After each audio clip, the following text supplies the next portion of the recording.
We welcome you into another episode of Hawks Nest. My name is Owen Corrado. I'm joined today by Justin Trevelyan and Kaylee Davis, and we'll start things off with baseball. They're coming off a loss at the SEC member Mizzou. Whatever, it's a loss. I mean, tough.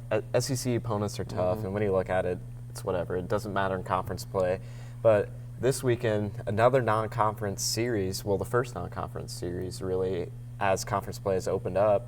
But this is their toughest test this season. They face third-ranked Oklahoma this weekend, but they currently sit up first in the OVC with two conference matchups left of the year.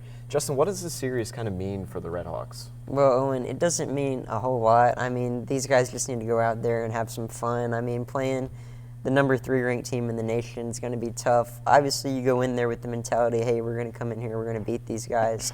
But even if you don't, just look at it as a fun experience, and you can come back home, finish up your OVC schedule, and head right into that tournament. Yeah, like you said there, I mean, for this weekend, just have fun. Go out there and play.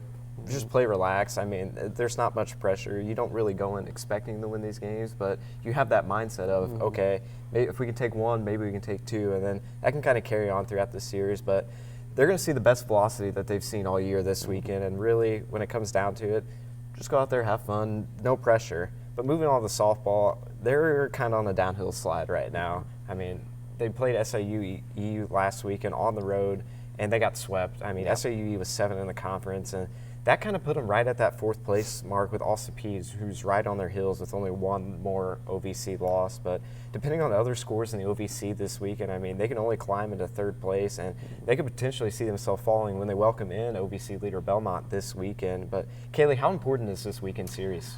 This weekend series is going to be really important. So like you said, SEMO softball is currently sitting at the 4th position in the OVC, and if they can remain there, they'll avoid playing in an elimination match.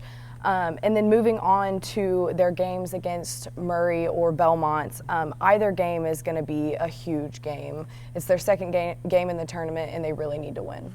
Right, and when it really comes down to it, the last weekend of conference play, baseball, softball, or really any sport, is absolute madness. I mean, teams can move up, teams can jump positions, and I mean, Murray State and Belmont have those first 2 spots locked up, and obviously, as I said, Belmont is in that first spot. But other than that, I mean, 3, 4, 5, 6, all those spots are wide open, and that position really matters when it comes to the tournament. But moving on to tennis, they are the 2020 Ohio Valley Conference champions for the first, well, not the first time ever, but their first time tournament champions. And they'll take on number 15 ranked Stanford today, which was the 2022 Pac-12 champions. But Justin, what kind of advice can you give out to the tennis team? Honestly, it's the same advice for baseball. I mean, Stanford's got a heck of an athletic program for all their sports.